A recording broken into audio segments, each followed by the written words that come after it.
don't want to take whole muscles and just start ripping and stretching. You want to warm up the muscles first, where it's nice and warm before you get into stretching. This is why if I do stretch my athlete, it's going to be at the end of the right hand.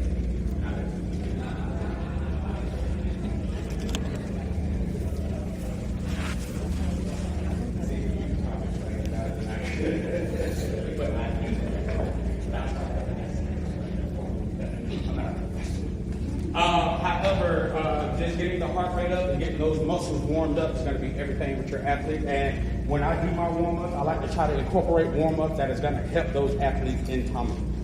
So the first thing I like to do, is we're going to walk in a handstand all the way down.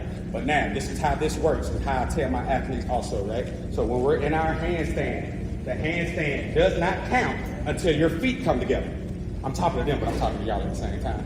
All right, okay. So that means I don't want to see them as soon as their hands hit the floor. They're like, ha, we got that. So we want to make sure we're in a handstand and then we start our walk. Yes, I know this is going to be hard for a lot of people, but you can actually train your kids to walk on their hands once they get comfortable with doing it. So for those that are not comfortable, what I like to have them do is once they get to their handstand, I'm looking for a 3-pat minimum, or a 3, you can't call it a step because it's not a foot. What would you call it? 3 hand taps? Okay, 3 hand taps. I just need a 1, 2, 3, and then they can step down and then we just over the process. Did y'all get that message? Who's going first? Triple tap. Triple hand tap. 3 count with you. That's right, yeah. 1, 2, 3. And if you keep going, feel free. Yes, sir. I just don't want you to think if you stop, you're over. It's not over if you stop. It's okay. Go ahead. I'm ready. Yeah, we all going. Yeah. Y'all are doing a tumbling class with me today, so we're literally warming up like we're about to do a tumbling class. You can stay down now. Oh, my. No, me too, yeah.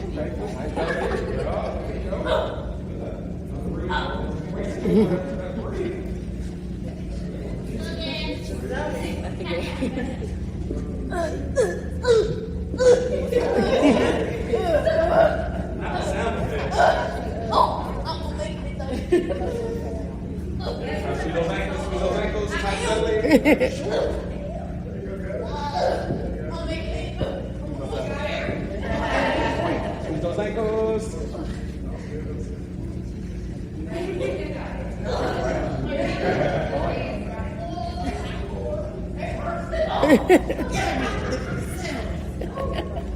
Remember, guys, this is a warm up. Y'all make it sound like conditioning.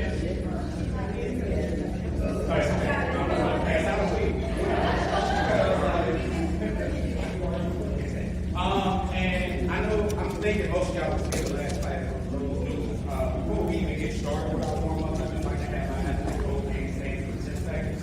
I do shake them for the first 5 seconds to make them engage the core and the glutes, and then it's on their own for the last 5. So y'all don't have to do it with our lungs.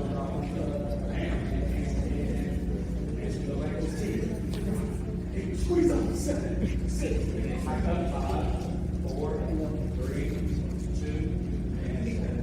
The reason why I like doing handstands is because every skill that your kid is going to be doing is going to pass through either a handstand or a handstand split. Handstand split going to the section of the little.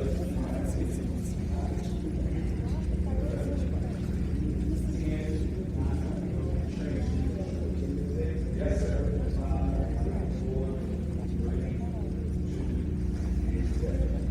And when y'all are warming up y'all's athletes doing handstands and handstand splits, y'all gonna find out they're gonna be trying to hold their breath. Don't let them do that. Make sure they are breathing. And you can tell that the coach if the kid is upside down. I don't even see their face. I can tell they're holding their breath. Just based off of their legs shaking. The body starts shaking. Y'all been underwater for a long time, kind of hold the body or hold your breath. Your body starts twitching when you about to run out of breath. Kind of the same thing here with the kids are talking about holding their breath. If they're doing a double 1 pass, that's like 10 kilos minimum, they're going to pass out if they're holding their breath. So making sure that they're breathing is going to be everything, because it's going to also help them control their muscles so much better for getting oxygen. All right, so our next warm-up that we will do, and I know this is classes 2 and 3, but what I like to try to do, especially when I get to my upper level team, if I'm doing a level 6 class, we warm up with level 1 and level 2 drills. We have to, because usually when y'all's kids start working on tucks, they get to level 3, they forget about the round dog, they forget about the back handspring, they forget about all kinds of techniques, but they won't do back tucks so bad.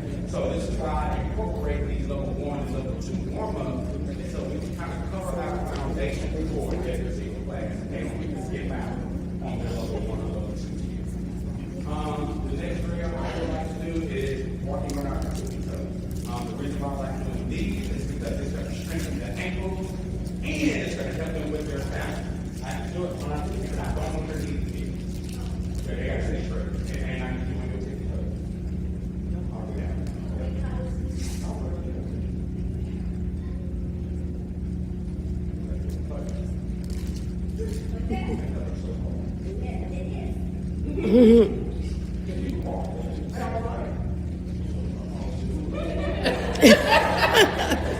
Remember, this is a warm-up. You can breathe. Just walk in.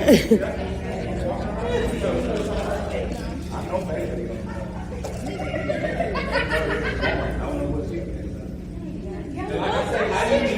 Y'all should put me at the front of the line. All right, and one more thing that I like to do too to keep the shins going. This is going to be for y'all's punch fronts and y'all's whip athletes. They're going to always complain about shin splints. Get them on their toes when they're tumbling. So one thing to help shin splints is get on your heels, and we're walking all the way down on our heels. I don't want your knees to bend. A good way to help your kids get rid of them shin splints.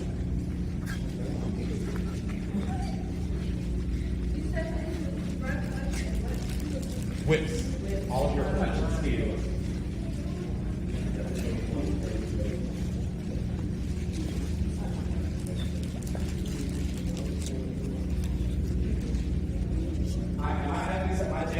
This warm up, but I feel like it's one of the best warm ups that the athletes could do. I think they'll like it. It just takes a while to do it. But it's a good ankle warm up. So you'll have your feet start with their feet not like necessarily together, but close. And they're going to turn both toes and they're going to turn both heels. That's it. And they're doing it all the way down. So I'm strengthening not just the front and back of my ankles. I'm now strengthening the sides of my ankles. So y'all know we got to get these kids rolling ankles on landings because they have not built up these muscles on the side of their ankles. So once y'all get halfway, we're going to flip around and do it to the other side. Get both sides of our ankles. I'm going to little W going into the floor. And I'm going to make y'all go all the way down to the halfway. So y'all get that rock curl. Go straight around. We'll stop all the way down. Just so we can see that good body. So the toes and the ankles.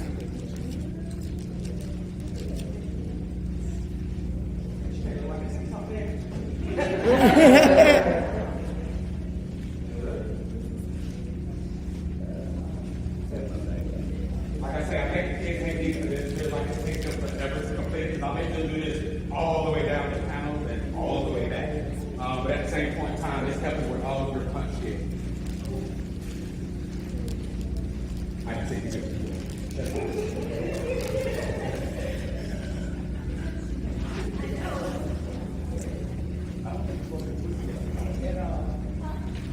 All right, that's good, guys. Y'all can come on down. All right, so now, like I say, this is just a few of the drills that I do as far as the warm-up.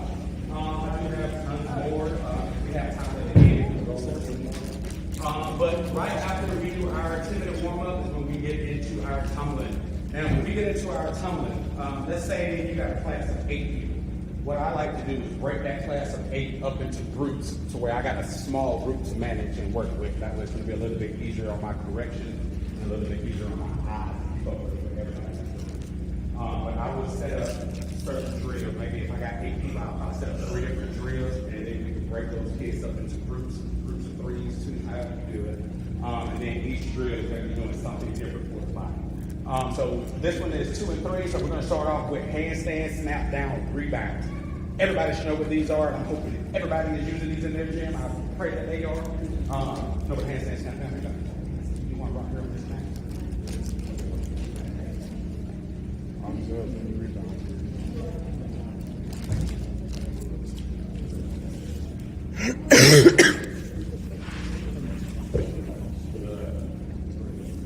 Now, when these athletes are doing handstand snap down, rebound, depending on what level your athlete is, you can start adding to that. So I usually start doing handstand, snap down, rebound, because I still do the same thing with my athletes when they end their round up. So you go handstand, snap down. So now level 2 is when you move on to your handstand, snap down, back hand.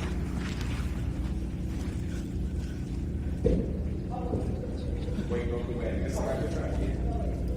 And now, I'm so glad we're here. Hold the tummy tight. So let's start in the lunge. Every time you go into a handstand, you're going to do that. All the other things like do something. Pull. This is on. Do something back. This is on. Do something. Pull. So bend. I want to see muscles engaged. Nice. Let's put my hand a little closer. I want you to have a reach with this hand. That's the goal. Straighten it up. Just like that. And then once you want to add on to that, you can start doing handstand, snap down, 2 back handspring. That's what I want to see right now. But now here's the kicker. I need your second back handspring to look like the first one. So usually when y'all start making y'all athletes now add, and we're doing now handstand, snap down, double, the second back handspring is probably going to be shorter than the first one. That means your athlete is rushing. Before their feet get to the ground, they're already thinking about that next back handspring. So one thing I like to do or put emphasis on is the athletes looking for their shoelaces to land before they go into their next skill. So if she's doing handstand, snap down, 2 back handspring, that means she should see her shoelaces 3 times. She should see her laces landing the snap down, then she reaches into her back handspring. She should see those feet landing the first back handspring, and then go into the second back handspring. Same rules apply for the snap down into the rebound. I do handstand, snap down, double back handspring. Being patient, no need to rush. Snap, snap. Yes, man, that is what they're supposed to look like. Nicely done. Yes, I give you a break. They just all been watching you. You did good. All right, so now, can you look at this snap down toe?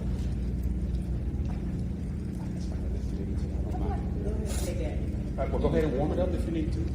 So now, once y'all start getting up into the higher level, handstand, snap down, toe will be y'all's next go-to. Or then handstand, snap down, hamstring toe. Or handstand, snap down, hamstring layout, things of that nature. And you're going to have athletes like, oh, I can't do that. But it's literally the same thing as them doing a power hurdle round off back handstring tug or power hurdle round off tug. It's all the same.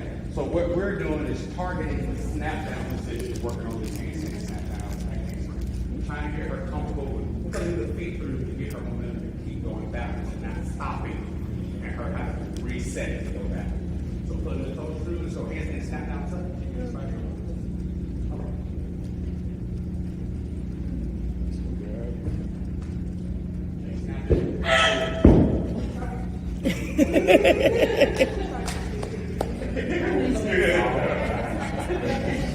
Yes, sound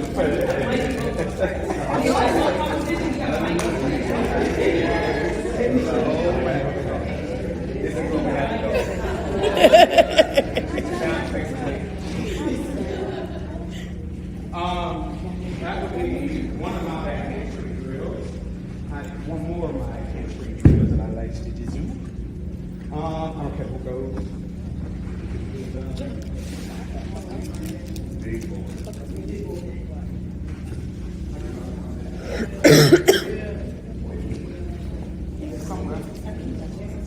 I think I did. Maybe they took it for stunts. I had 2, but I don't know.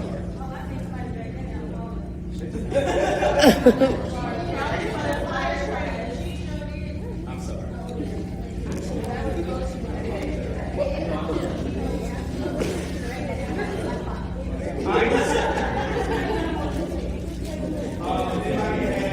Any issues with their athletes coming too short? Yes. Can't get any power because it's so short. Yep. This drill is going to help them with that.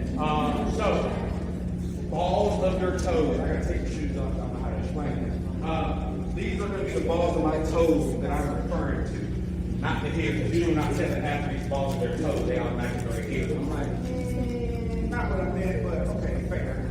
So we're going to try to be on the balls of our toes. We want the balls of the toes on the corner of the mat. You're pretty tall too, man. So now we're going to definitely have to base this off of your athlete that you're working with. He's pretty tall and he got big feet, so we're only stacked at 2 pounds. I want your heels to stay on the ground. You should feel the stretch in your calf muscle. Go, back hamstring, that's all we want. So now what this is doing is forcing him to push off the balls of his toes. So now, when y'all make y'all athletes do this, they're going to have the tendency of wanting to do this with their heels off the ground. That's not going to help. They're going to have to keep their heels on the ground because we want it to feel as realistic as possible of them doing it on the floor. But keeping the weight in their toes with heels on the ground, when they sit, they are now forced to push through their toes when they do their back hamstring. I ask my kids all the time, what is the last thing to leave the ground in the back hamstring? The kids have no idea. The first thing they say, my feet. Well, yeah, but which part of your feet? That's when the question is like, whoa, I don't know. Like my whole foot. And it should be the balls of the toes should be the last thing to leave the ground. You do not want the heels to be the last thing to leave the ground because now we're off balance. Now we have no body control. All right, now we'll take the brain on this one. We're going to do standing 2 back hamstring. This is going to be for your level 3 athletes. When we start getting into those double back hamstrings and trying to get both of those hamstrings to look the same. Most of your body control is going to come from you stretching your tummy out. Most of your power is going to come from you snapping your feet down. So as long as we're stretching and snapping, 20, 25, but we should be able to keep the party going. I just want a double back handspring, and I want the second one to look just as calm and long as the first one. Stretch, nice. Okay, well, he on. You shouldn't even be in this way. Right, that was great. But being able to stretch the tumbling out is giving the athlete more body control. The shorter their tumbling is, the less body control they have, the more angry they are, the more unpredictable they're going to be. Is there any questions on standing back hamstrings before we move on to running? Any part of it?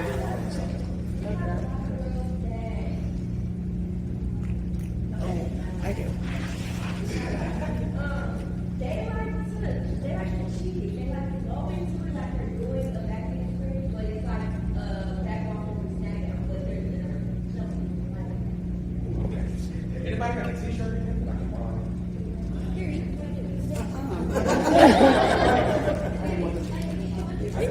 Hey, I'll clear that shoe. They're going to volunteer you. And on top of your shoes. Oh, a blanket work? Oh, I'm sorry. We got a blanket. I'm good. Thank you. All right, keep together, super tight. I'm not tying like some Cub Scout knot or nothing crazy. I'm just doing a regular tie. And the reason why I want to do a loose tie like this is because I do want her to feel her feet trying to stay together.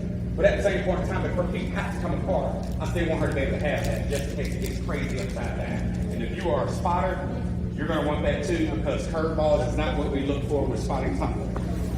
I know you have a back handspring, ma'am, but I'm going to spot you anyway because I don't know what you're going to do. So I'm just here to keep you safe. So your coaches don't catch me out when you get back to your gym. All right, back handspring. It kind of untied.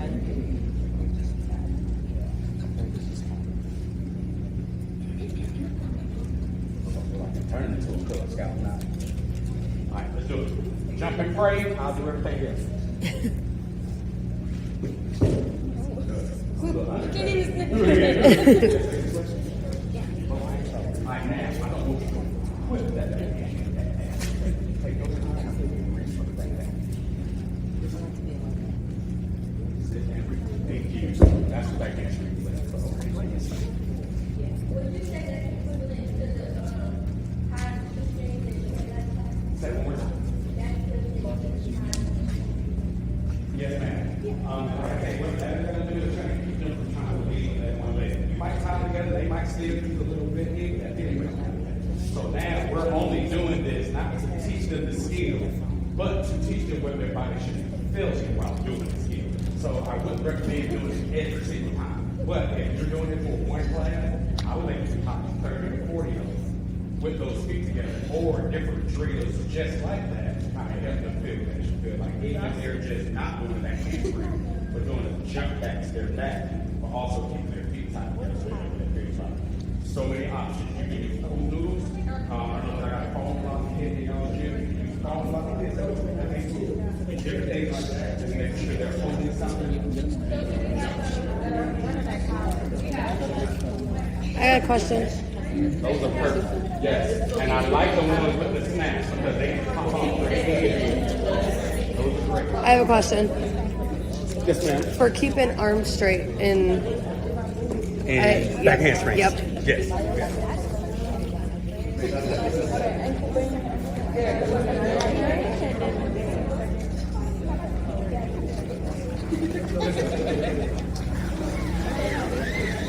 I'm standing right here.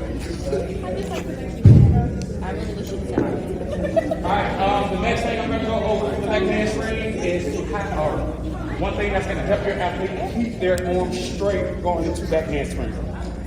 Handstand, snap down, rebound. That's what I'm about to have y'all do, but it's going to be a rebound to your back. No, I'm going to catch you, but if I drop you, I'll catch you on the second bounce. Okay, Scott's on. No, I'm lying. I keep you safe. Don't rebound to your back.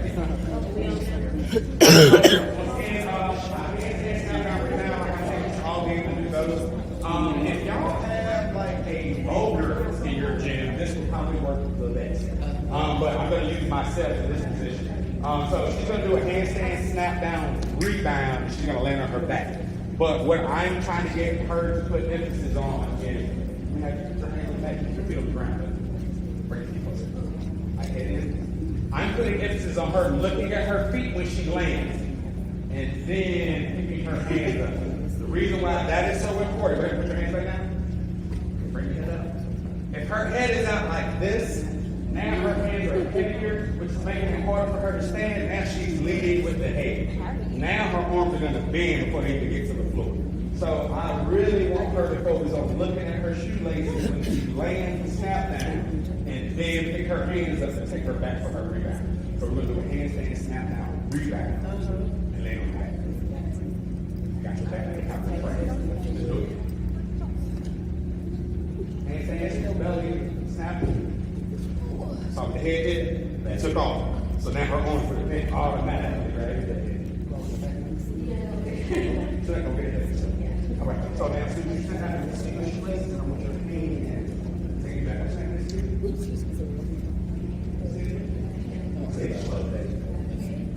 Right. So when you snap down, hands take it back. Nobody say back handspring, back shoulder spring, back spring, back handspring. Snap down, I want the hands to go. Yes. Hands. Yes. Much better. So much better. Good. Now, keeping the, I'm about to take a flyer. Keeping the tumbler's head in a neutral position is probably going to be one of the hardest things to do. Let me see if I got. Does anybody have like a pre-wrap? Okay. Look, we can make it work now.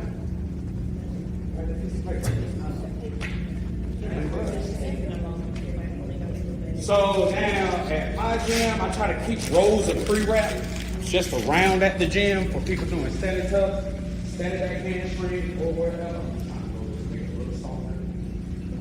And I'm gonna make her hold that with her chin. And I usually try to tell the kids, act like it's a grenade.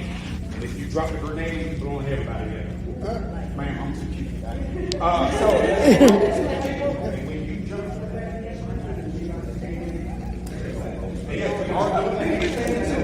with the snap down and the rebound back. The same thing you just did, but just or paper on your chin. Like I say, the pre-wrap roll works the best, like half of a roll of pre-wrap. If you got that thing around your gym, just throw it on there and we have that. Tight belly, control, nice. Yes. Look at that. Man, look at that chin. So now, her holding on to the paper is just making the body stay in that straight hollow position that we want. Once her head comes out, we lose the shape. Now the lower back is going to have to pay care of that. So we don't want to keep breaking the lower back. Keeping the head neutral is going to be everything that we have to have. Yes, absolutely. Thank you. All right, so now we're going to get into a little bit of running competition. Little running competition. Now, I know I had this conversation earlier. Usually when y'all athletes get to level 3, and they're now introduced to tucks, they act like they forget how to do round-offs. They act like they forget how to do back handspring. They actually forget all of their level 1 and level 2 skills. However, that round-off that is learned in level 1 will be used in level 7. So this is why I like to warm up with my round-offs. I'm going to give y'all a couple variations of round-offs that I like to do. Y'all can cuss me out when you get home, but you have to wait. I don't care who goes first, but we're going to all go together. And we're doing 1 knee round-off rebounds all the way down. Oh, it's going to get harder, so just be ready. Just like that, arm by your ears. And remember, our goal is to make these athletes reach, stretch out their tongue. Now I feel bad. So I would like to do a pool noodle would probably be the best thing to use. But giving them something in front of them that they have to reach over. This is going to force them to reach their fingertips and stretch out their tongue. Good. And once again, I make my level 4, 5, and 6 athletes do this same warm up. Good. Let's do like one more all the way down. Let's get just 1 knee round off rebounds. Anybody going on the other way? No, you're good. I'm gonna have that in my level. Nice. Now you can make that long.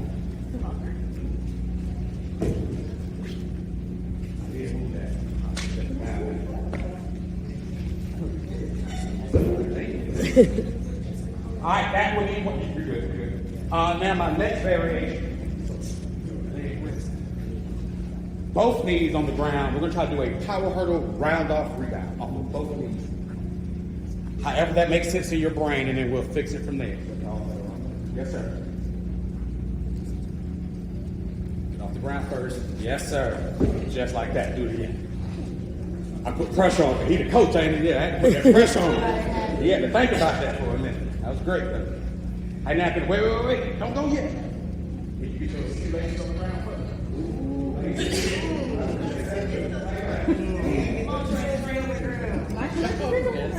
Yeah, that's what we want. How you doing, son?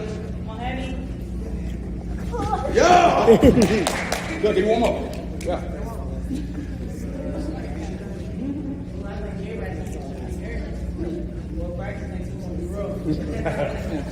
Very nice.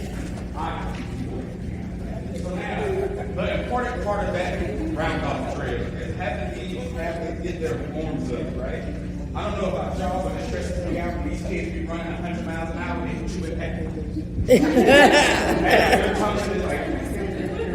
So the hurdle is what's going to help them stay in that straight line. That way they don't get little Susan in the middle of choreography while she's coming over there.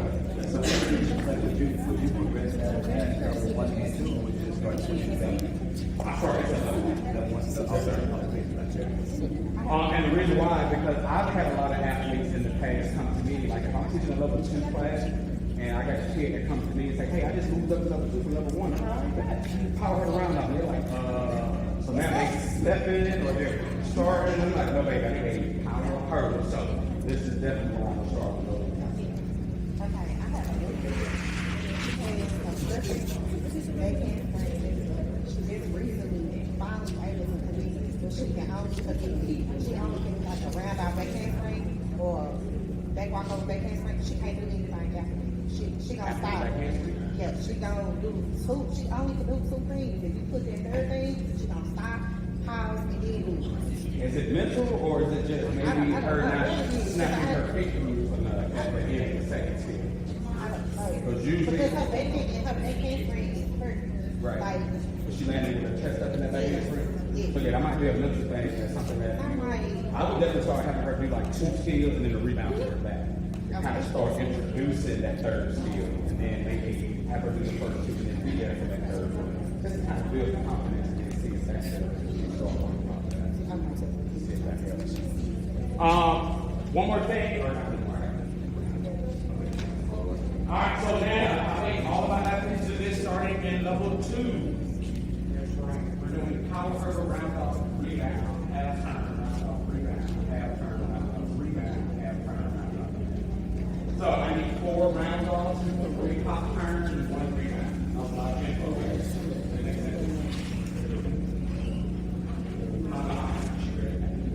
Yeah, come on. I love you. She got the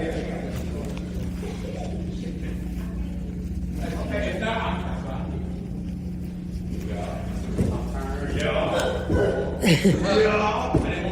Yeah. Thank you, man. Yeah.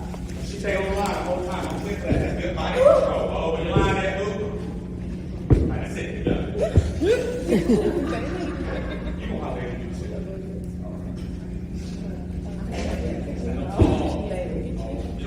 Yes, RJ.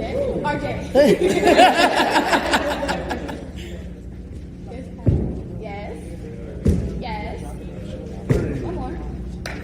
Alright, so now we know pop turns are level 2 running timer, right? However, I use round off pop turn for rolls for my athletes working on a radius. So once you get to those upper level skills, your basic tumbling skills are going to come into play at some point. So making sure we're putting emphasis on all of our beginner skills is going to help y'all's life down the road when they get to these upper level skills if they got a really good foundation. Y'all's foundation is fantastic, guys. Y'all doing great. Kudos to the coaches. Doing great. One more thing that I would like to do, and once again, the pop turn, the reason why I like that is because it plays with the kids' brain and it helps them work on their hip control. And if they got hip control, it's definitely going to start helping when we're getting into all of our twisting skills like radian, full, double fulls, things of that nature. It's round off pop turn. And I'm actually going to have y'all together right now because I teach a radius in my level 3 class. And the reason why I do that is because a radian is a form of a tuck. So I try to go over all tuck positions in my level 3 class. And also, this is helping this athlete, so when she gets to level 4 and level 5, when she starts doing them, she already has an idea or heat on what the body should be doing, which means that radian should come a lot quicker and a lot easier. So we're going to do a round off rebound, half turn, forward roll. And now, also, y'all are going to know when the kids go sideways, they're spinning too early. They have to get off the ground before they initiate the twist. What part of our body do we use to initiate the twist? The hips. So we're standing up tall, and we're going to let our hips do the turn. And now we can follow behind and get going and start forward. This is how you're going to stay on that line without going sideways.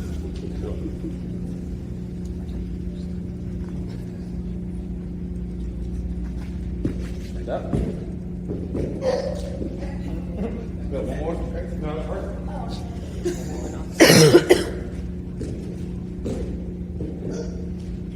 Would y'all say that's only one skill? Yeah. So if she misses her feet, it goes right into that dive roll, that would then be a level 5 skill, right? That would be the radian. So this is why I like to work on the radian in my level 3 class, just so they can kind of get the same instinct going into a round off tuck or a punch front. It's going to all be the same. Let's do a round off half turn, forward roll. Stand up. Good. Now, we don't want to lead with the shoulders, right? Remember, we want to be reaching up with the shoulders and letting the hips do the turn. Try it again. And stand up. Hips. Yes, ma'am. Good. Don't go yet. Sorry. All right. Now, to upgrade that, I know we don't have a spring floor, okay? But the next thing from that would be a round off, pop turn, dive roll. Same thing she just did, but it's going to be a dive roll instead of a forward roll. Let's do it.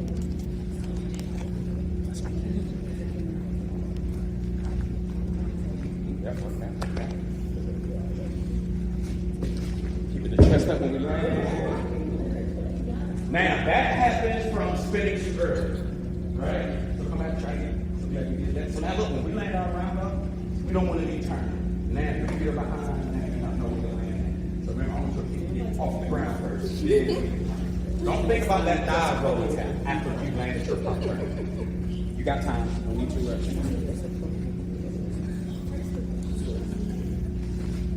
Stand it up.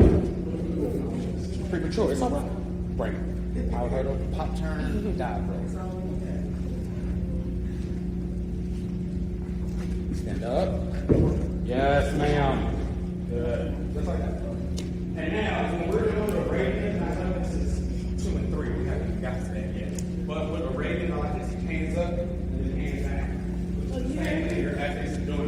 half turn, just a round off, it's a hands up for the half turn, and then hand coming down with this round off, front walk over, whatever they're doing out of that half turn. Okay. Yes, ma'am. Do you have any tips on how to stitch a fly frame? A fly screen. Yes, I do. I'm so glad you said that because I probably need to work on that. Does any one of y'all have a fly screen? Front bounder? Front bounder step out? Right.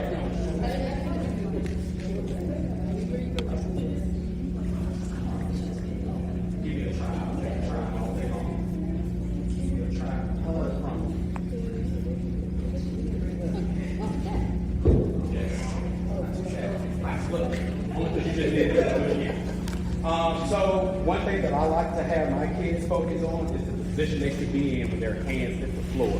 A lot of kids think, the punches are great, but if the kids don't know what to do after the punch, it's going to be detrimental. I don't know if y'all had kids hurting their backs on front bounders or fly screen, but it's going to be because of their hand placement. So let me have you do a handstand really quick. Nice. Nope, hold that handstand. Squeeze the shoulders. Nope, stop it. Let your feet drop. Let your body drop. Let your body drop. Let your body drop. Good. Bring your chin up. Nope, other way. Yep. Nope, stop moving your head. Right, bring your chin up. I would love it if your front bounders are hitting the floor like this. But most of the time, y'all front bounder peoples are hitting the floor like this. So we're not getting enough push off of the floor to get an actual bounder created. So the best thing that they can start doing for those people that are doing that is to get a panel mat. And y'all, I did this on purpose. I tried to come up with all of the drills that I used to do at my gym on the panel mat. That way, if we're limited to only panel mats, we should be able to be efficient of 1 through 6. Just anything like this, and you can use anything like a pool noodle.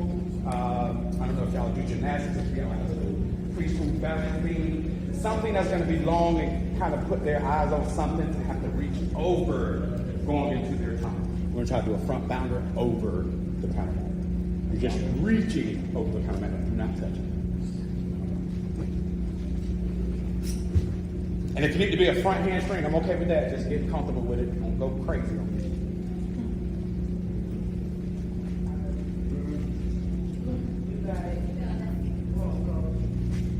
Yes, just like that.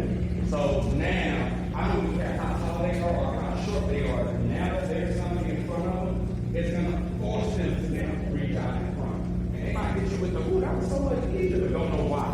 It's because now they're reaching out in front. Now they're getting body control because they're stretching their tongue.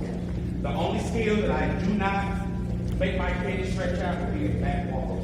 Everything else I need long whips, round off, handsprings, I need to stretched out to just help the body get good body position. I'm down to about 4 minutes now. I'm about to get into my favorite part. Yes, ma'am. Yes, ma'am. We have this wrong. I don't know if it's right or wrong. Front walk over, front walk over, round out, front walk over.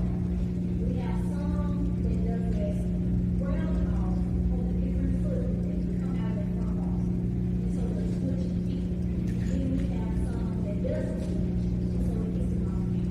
Right. They're on 2 different counts. So is that wrong to switch your foot? Me personally, I'm gonna say no, but I'm letting you speak. And I'm gonna tell you why. This is why I say that. So I've actually had this same money in the last thing that do a front walk over on the left leg and then do a round off on the right leg. I would then have that have to go back and do right there front walk over on the correct. The reason why I would do that is because once those kids start getting higher than they're gonna really need that power out of that front walk over to keep going, especially if we're trying to do something out of that front walk over or out of that front walk over. They're gonna need power. Just switch the legs together and then would be max power. So that's why I would go ahead and teach them correctly. Correct. Front walk over and not round. Correct. Round offs I found to be a lot harder to change legs than a front walk. So Because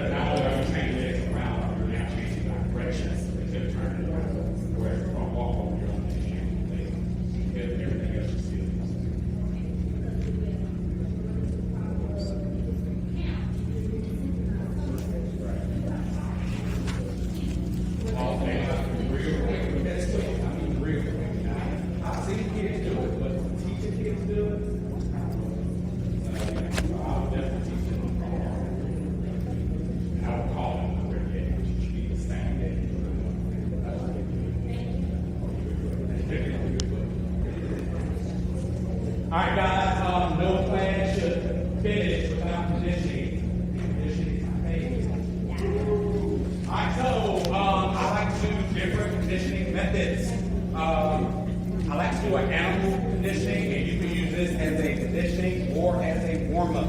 I'll do a few, and then if we got time, we'll do some more.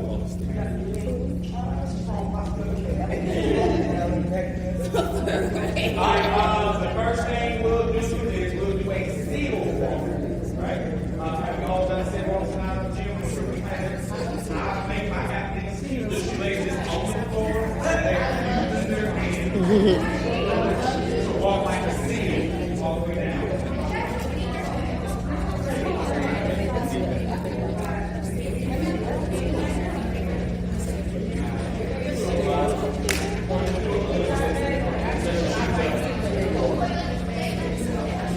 But now your athletes are going to find out the closer their arms are to their body, the more control they're going to have with this heel. When we want them to have back handspring, front handspring, back walk over, front walk over. We want tight arms. Oh my gosh. Oh yeah.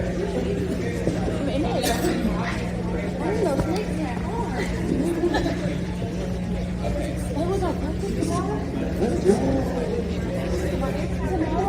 Alright, and once again, we're trying to keep it all animals, so all of your animals that you can think of would be great. This next one, we'll do the back crawl. I'm not sure if anybody does back crawls like I do back crawls. Y'all are not allowed to bend your knees. So when we do back crawls, I need the legs to be straight. Wow, I don't want this. This ain't gonna do that. So I want straight legs so we get a good glute and hamstring workout. To do it. Don't bend those knees. Thank you.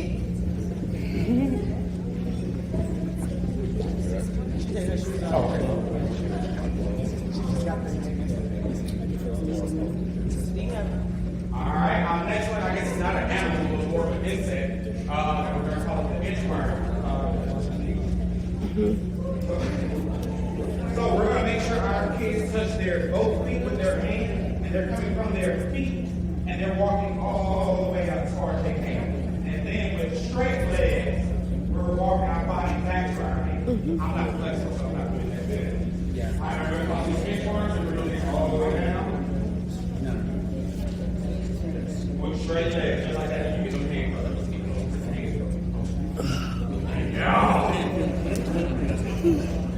Now, if you want your athletes to get a stronger workout for this, and you're making this look really easy, you can hold hands and Oh, is it? Yep.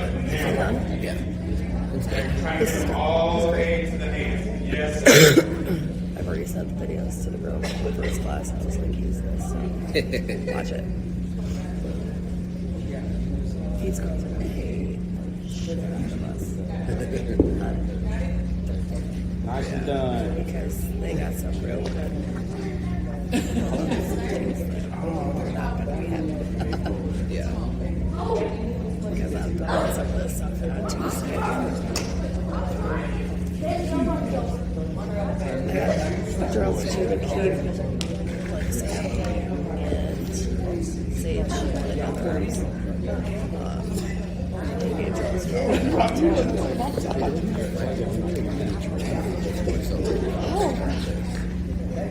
Like different ones that we are really okay, let's go. But he like has one where like I know it's time to go. I'll give y'all one more animal, and it's going to be my gorilla. These are my favorites. Y'all remember how to do the gorilla? Let me show you one time. I put emphasis on your athlete's feet passing the hand. So we'll reach out with the hand. oh yeah. If you won't lead, you don't pass the hand. I do the first one. Man, I'm making four. Like that?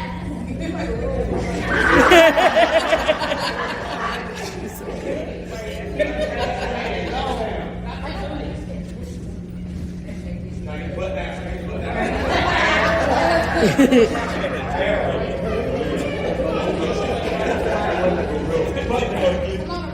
But your butt ain't that. There you go.